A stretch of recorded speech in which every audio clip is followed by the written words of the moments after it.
Bom dia, boa tarde, boa noite. Onde quer que você esteja, Esse é o Holocast. e voltamos com mais um episódio. Pessoal, hoje a gente trouxe um novo modelo de apresentação, de roda, com os nossos alunos do terceiro ano, para conversar um pouquinho sobre pressão estética e redes sociais. Então a gente está com Arthur Ângelo. Ana França. Caio Nascimento. Tem um motivo por a gente ter trazido esses alunos de terceiro ano para cá, né? A gente precisava de pessoas que tivessem mais maturidade, fossem mais velhas para falar desse assunto que é tão sério e que tivessem, de fato, contato no dia a dia com as redes sociais, né? Então, para iniciar esse bate-papo, a gente queria perguntar para vocês o que é que vocês pensam em fazer na faculdade, se vocês querem fazer faculdade, né? E o que é que vocês querem fazer nessa vida acadêmica e seguir ramo profissional. Eu pensei em fazer algo voltado para a área da saúde, principalmente a mental, né? Que hoje em dia temos vários jovens, adultos, idosos com problemas e estou querendo ajudar esse pessoal aí. O meu sonho é fazer relações internacionais, o que, apesar de não ter assim uma conexão muito forte com o tema que vamos abordar hoje, é um tema que, querendo ou não, vai falar sobre as relações que as pessoas têm umas com as outras. Não só física, mas mental, pelas condições que o país possa estar e pelas situações que o país e que elas estão possam colocar elas a se sentir, a maneira que elas pensam, a maneira que elas agem e esse tipo de coisa. Eu sempre quis fazer educação física, que se a dele tem relação com o mental, a educação física tem relação justamente com mais o físico, com o corporal, sabe? Também com o mental, porque acaba juntando muito os dois. Certo. Eu acho interessante quando você fala de relações internacionais, porque quando a gente fala de pressão estética, a gente fala sobre um padrão de beleza, né? E aí, padrão de beleza é algo cultural, porque ele vai mudando, né? Dependendo do lugar de que a gente fala. E tem muito a ver com cultura, sabe? E a forma como a gente vai cultuando as coisas e estabelecendo padrões em determinados lugares. E aí, se a gente tem uma cultura que coloca pessoas e estabelece superioridade, né, de uma pessoa sobre outras, se a gente tem um país ou um estado dominado por essa cultura, isso vai realmente afetar relações geopolíticas, relações internacionais. Sobre essa questão da área da saúde mental também, eu acho muito interessante que essa questão das redes sociais. E em relação a essa área de saúde, né, eu percebo isso quando eu falo com outras pessoas de terceiro ano, que tem sido despertado um interesse muito grande para essa área, né, tanto de psicologia, que é especificamente sobre essa questão de saúde mental, ou nessas áreas de medicina, enfermagem. E eu acho que é algo que vem muito de você perceber que as pessoas elas têm sentido necessidade de cuidado, sabe? A gente vem numa era que está adoecendo mentalmente, e aí eu acho muito legal que tem jovens que realmente pensam sobre isso e falam, poxa, eu queria cuidar da saúde das pessoas, eu queria cuidar da cabeça das pessoas, né? Aí quando a gente fala, né, agora sobre educação física, a gente está sempre falando de alimentação, de exercício físico, que vem sendo algo muito falado na internet, né? Então a gente vê aí nutricionistas e pseudo-profissionais de educação física falando sobre dietas que as pessoas precisam seguir, remédios, pílulas que as pessoas poderiam tomar, divulgando treinos, né, que seriam de especificidade para as pessoas e aí colocando de forma geral. Então, quando a gente fala de pressão estética, a gente está com certeza falando de educação física, está falando de saúde e está falando de relações internacionais, por incrível que pareça. E é interessante que a gente traga essa temática de pressão estética para o âmbito das redes sociais, porque é um instrumento de especularização dos padrões estéticos, como o Bento tinha falado. Porque a gente vê aquela idealização de uma imagem perfeita, de um corpo perfeito, e a gente tenta alcançar aquilo de toda forma. E aí, relacionando com o que Caio disse, quando ele fala sobre educação física, é interessante que a gente traga um ponto de vista acerca da busca de profissionais de educação física para conseguir alcançar esses padrões propagados dentro das redes sociais. Durante o pós-pandemia, principalmente, foi praticamente comprovado que aumentou extremamente a procura de educação física, do curso de educação física mesmo, sabe? Para faculdades, essas coisas. Porque antigamente o curso de educação física era visto muito, professor, licenciatura, sabe? Mas hoje em dia, principalmente no pós-pandemia, como eu havia falado, aumentou muito mais, principalmente por conta do bacharelado, por conta da procura de personagens, sabe? Porque durante a pandemia foi um período que, né, a gente acabou ficando muito no celular, sabe? Então, tipo, quanto mais a gente fica no celular, mais a gente entra em relação com outras pessoas. A gente vê outras culturas, acaba não se criando, mas se desenvolvendo uma pressão estética diferente do que você tinha, porque, como vocês falaram, é cultural. Então, a partir do momento que você tem mais acesso à informação, você tem mais acesso à cultura e você acaba descobrindo novas pressões estéticas e você quer buscar uma só para você, certo? E como aumentou muito, tipo, o índice de pessoas que querem ir para academias, por exemplo, sabe? Até influenciadores, que antigamente não faziam academia, hoje em dia todo influenciador de manhã cedo está na academia. Todo mundo vê postando, 5 horas da manhã todo influenciador está na academia. Então, acabou aumentando muito a procura de personagens e acabou aumentando muito, principalmente em salarial desses mesmos personagens. Linkando com o que Caio falou, nós na nossa sociedade temos vários dogmas sociais, que são justamente o que Caio falou, que o pessoal se comparar com outras pessoas, ver outras pessoas e querer seguir as mesmas ideias delas. Como, por exemplo, a academia, que o pessoal via o dele de uma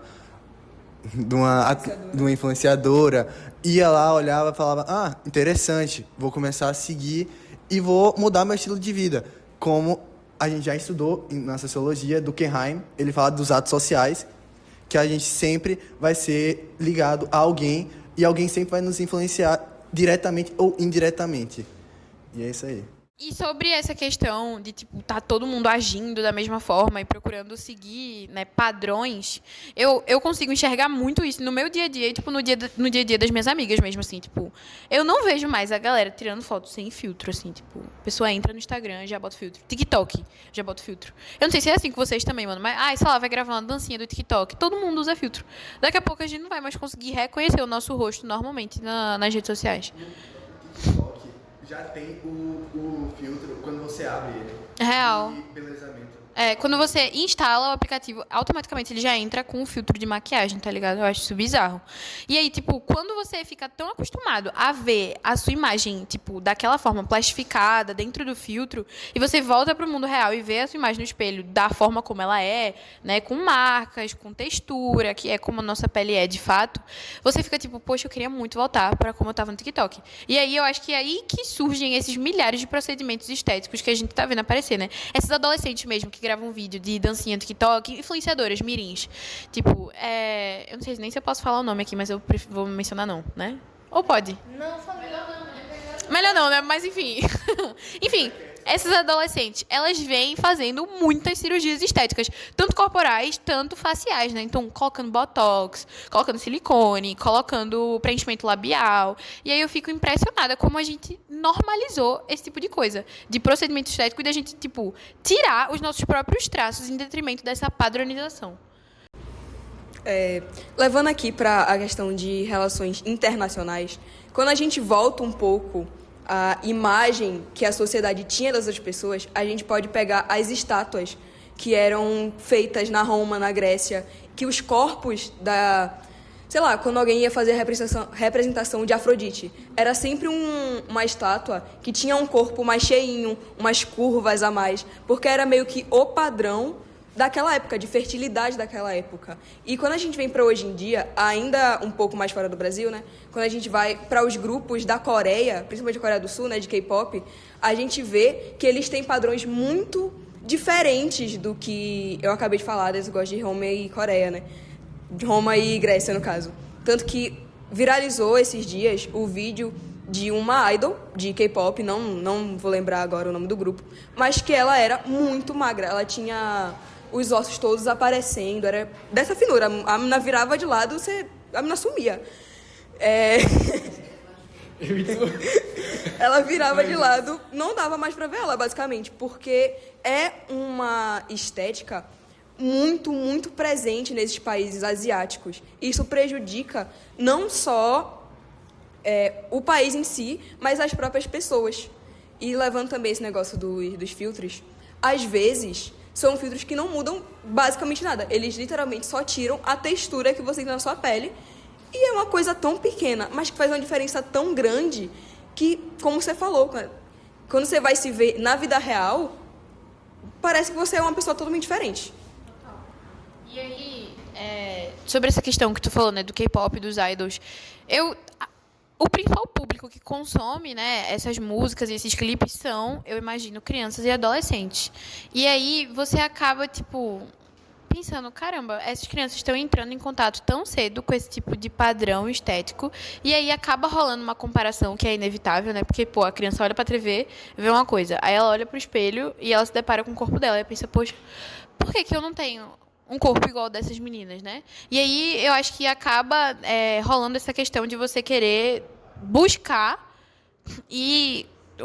alcançar esse corpo, e eu acho que daí que vem a adultização infantil, sabe? Que tava rolando toda aquela discussão, né, que aconteceu do Felca e tal, porque se as crianças elas estão consumindo adultos, elas vão querer se parecer com os adultos que elas estão consumindo, né? E aí a gente vê cada vez mais criança usando roupa curta, usando maquiagem muito forte, buscando se parecer de fato com esses adultos. E é isso que eu fico indignada, porque é normalizado, sabe? Essa questão de padrão, de beleza, de pressão estética é algo que tá, tipo, intrínseco na nossa sociedade, que é difícil da gente enxergar às vezes. Por isso que eu acho tão importante a gente trazer esse tipo de pauta aqui, porque senão, às vezes, a galera, tipo, só deixa passar e tal. E por mais que a gente veja que isso afeta as crianças e adolescentes, e aí tu pautasse sobre a adultização infantil, é interessante que a gente traga essa temática de padrões de beleza, a busca pela beleza inalcançável, a gente também traga para as mulheres maduras. A gente viu isso sendo retratado no filme A Substância, que foi indicado ao Oscar em 2004, que fala exatamente disso, né? Que é a protagonista, ela buscando oportunidades de emprego dentro do mercado de cinema, mas ela não consegue ter oportunidade de trabalho por conta de ela ela não alcança mais o padrão de beleza que se espera, ela já passou da idade. Então, tipo assim, existe essa questão dos estereótipos que são propagados dentro das redes sociais. E aí, ela, atrelando ao que Arthur falou, a gente tem muita questão da saúde, porque ela bota a saúde em risco utilizando substâncias que afetam não só a saúde física, mas a saúde mental. Isso. E voltando sobre essa questão dos estereótipos, né? Quando a gente fala de estereótipo em rede social e algoritmo, né, de TikTok, de Instagram, eu acho que a gente consegue até enxergar isso se manifestando em diversos tipos de preconceito. Se a gente vê o racismo e a misoginia, eles são expressos quando o algoritmo do TikTok, ele entrega pessoas que são lidas pela sociedade como bonitas, né? E aí, se a gente coloca esse estereótipo, né, de pessoas bonitas e exclui as pessoas que são negras, as pessoas que são gordas, né, exclui, sei lá, imperfeições, mulheres, sei lá, que tenham o dente diferente ou que tenham o cabelo de tal jeito, a gente acaba reproduzindo esse tipo de preconceito na sociedade.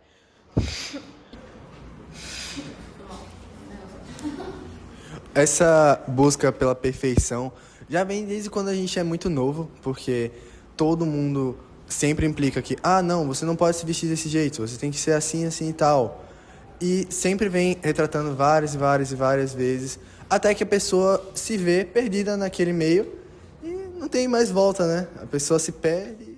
E aí eu acho legal falar disso justamente por vocês serem terceiro ano, né? Porque quando você está nessa época de vestibulares, rola muito uma pressão e uma comparação que eu imagino que afete muito a autoestima e a confiança de vocês, né? Porque a gente está lidando com resultados, né? Então, a busca por um resultado, ok. Uma busca por uma validação, seja ela acadêmica, seja ela familiar, social. E aí, se você não está com a sua saúde mental boa, se você não está com a sua autoestima boa, com a sua confiança boa, isso vai afetar a forma como você lida com esses resultados, né? Por sinal, de acordo com a OMS, dados de 1997 até os dias atuais, os jovens têm tido mais casos de suicídio nos dias atuais, justamente por causa da internet, redes sociais, que isso afeta muito a sua cabeça diretamente, né? Por exemplo, um like, uma curtida, um comentário ruim, um hate, tudo isso influencia porque a pessoa queira fazer alguma coisa, queira ficar melhor, queira ficar feliz, ou simplesmente, né, se matar. Tanto que, hoje em dia, o Brasil ele é o quarto maior país em questão de movimentar dinheiro nesse setor de estética. Porque um dado, eu acho que foi de uma revista renomada e tal, só não vou conseguir falar o nome para vocês agora, mas foi visto que o Brasil movimenta mais de 40 bilhões nessa questão sobre estética. E trazendo isso para o lado acadêmico, nós que somos terceiro ano, para o governo, nós somos só números. A gente só é basicamente número. Então, acaba que afeta muito, tipo, qualquer pessoa da sala que tira uma nota maior que a sua, qualquer pessoa da sala, da sua própria sala, não precisa nem ser de fora. Qualquer pessoa que tira uma nota maior, qualquer pessoa que tire mais dúvidas em sala, você sente que você está ficando para trás. Então, acaba sendo uma busca incessante para você chegar no mesmo nível das pessoas. Isso na sua própria sala. Se você for levar para outras escolas, que as próprias escolas divulgam nota de qualquer concurso, nota de simulado. Então, acaba virando uma busca incessante para que você se iguale ou supere os números das pessoas. Eu acho absurdo também quando eu vejo, tipo assim, escolas que colocam, tipo, ranking de nota, tá ligado? Tipo, do colégio inteiro. E aí é você materializar essa ideia de superioridade, sabe? Tipo, colocar um aluno em cima do outro, como se ele fosse mais capaz, como se ele fosse mais inteligente, quando, na verdade, não é sobre isso, né? Então, você vê essa lógica de superioridade se manifestar muito nas redes sociais, né? Como a gente vem mencionado aqui. E aí eu tava lembrando que a gente entrou nessa questão, né, de uso de substâncias para emagrecer e tudo mais. Quando a gente fala de jovens, crianças e adolescentes, eles vão encontrar as formas que existem ali para se adequarem ao que eles estão vendo na mídia. Então, se eu tenho um adolescente que está sendo vítima dessa pressão psicológica, né, de estética e de seguir padrões de beleza, e ele está, tipo assim, querendo atingir um corpo mais magro, por exemplo, se ele não tiver um acompanhamento familiar, um acompanhamento profissional, um acompanhamento saudável, ele vai encontrar as formas que são mais fáceis e mais apetitosas ali de conseguir o resultado mais rápido. E aí que surgem os transtornos alimentares, por exemplo, né? Então, quando a gente fala de bulimia, anorexia, surge muito disso. É de você querer alcançar esse resultado de forma instantânea e muitas vezes insalubre, né? Porque o transtorno alimentar, ele é uma doença, né? É uma doença. Pronto. O transtorno alimentar, ele é uma doença e deve ser tratado como tal, né? Então, se a gente olha para essas crianças e adolescentes, é possível sim dizer que eles estão doentes. Também com esse negócio de coisas alimentares, né? Recentemente vem crescendo muito essa ideia de usar canetas emagrecedoras para conseguir um resultado de maneira mais rápida. Tanto que várias pessoas vêm comprando essas espécies de canetas de maneira ilegal, tipo do Paraguai e tal, essas coisas, porque não são para isso que elas servem.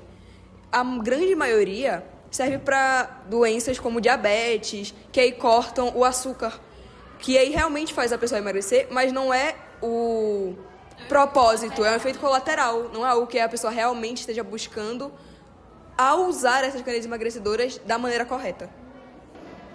E normalmente elas são, inclusive, passadas em último caso, né, pelos médicos, e aí a galera tá colocando isso como se fosse a primeira opção. Tipo, quero emagrecer. Qual é a primeira coisa que eu penso ao invés de começar a me alimentar bem e me exercitar? Usar. A gente vê que o ambiente digital, ele começa a ser muito tóxico, né? Então é difícil você permanecer ali e ficar com a sua cabecinha boa. Mas o ambiente familiar, ele também contribui muito para isso, né? Eu imagino. Porque dentro de casa é que ocorre essa... Primeiro, que quando você é pequenininho, você já é educado, né? Como tu bem falou, desde criança, a você seguir e reproduzir padrões, né? Sejam eles de comportamento, sejam eles estéticos, enfim. Mas quando você cresce, quando você vira um adolescente, isso acaba piorando de certa forma, né? E aí sua família acaba cobrando de você, de alguma maneira, que você prossiga, que você siga. E aí você fica preso, né, dentro desse dogma, porque para onde quer que você olhe, vai ter gente te pressionando a seguir algum modelo, né? Seja dentro da rede social, seja dentro do colégio, né, buscando aprovação, validação, seja dentro de casa da sua família ali cobrando, enfim. E aí isso acaba culminando em diversas consequências muito pesadas. Tanto é que, inclusive, O Brasil, ele lidera o número de mortes de adolescentes entre 13 e 18 anos por procedimentos estéticos, né? Então, você vê que são procedimentos muito invasivos e que, mesmo assim, a pessoa aceita o risco de morte por conta dessa busca por validação. E para finalizar o episódio de hoje, eu acho interessante que a gente traga o ponto de vista e a opinião dos nossos alunos terceiranistas sobre o tema que foi abordado hoje. Obrigado, viu? Assim, eu acho que esse tema estética é um tema que precisa ser realmente muito abordado, principalmente nas escolas e em casa mesmo, porque a gente sempre cai na tentação de ter um corpo perfeito ou ser perfeito, mas ninguém é perfeito. Todo mundo tem seu jeito, todo mundo é perfeito da sua maneira, né? Vamos lá. Todo mundo é diferente. Ninguém é igual. Ó, coloca o braço aqui. Não, achei que não pode ser. Vai logo, Arthur. Todo mundo é diferente. E é isso que faz o mundo ser legal, galera. Pô. E o mais importante é que a gente busque não cair nessa pressão estética, que a gente fuja o máximo possível, que a gente até evite o uso repentino de redes sociais, que para mim é o mais importante, porque é o que leva mais a gente a cair nessa pressão. E, assim, nós três, né, como terceiranistas, gostaríamos de deixar uma mensagem, não só para vocês, que são do segundo ano, mas também para quem estiver assistindo, para outros terceiranistas, para outras escolas, mas não só para os adolescentes, mas para os adultos também, que hoje em dia também estão, infelizmente, né, caindo nessa pressão estética, principalmente quanto mais velhos eles forem. Galera, sei que nem todo mundo é muito chato, você sendo você é o melhor para a sociedade e para você mesmo, físico e mental. Aluno de ensino médio, fique ligado nesse vídeo, porque vai te ajudar muito a resolver a prova do Enem, tá? Esses assuntos de pressão psicológica, né, pressão estética, ambiente familiar, isso pode cair dentro de algum item do Enem e vai te ajudar muito a construir a sua redação, caso caia algum tema parecido. É isso, gente. Tchau!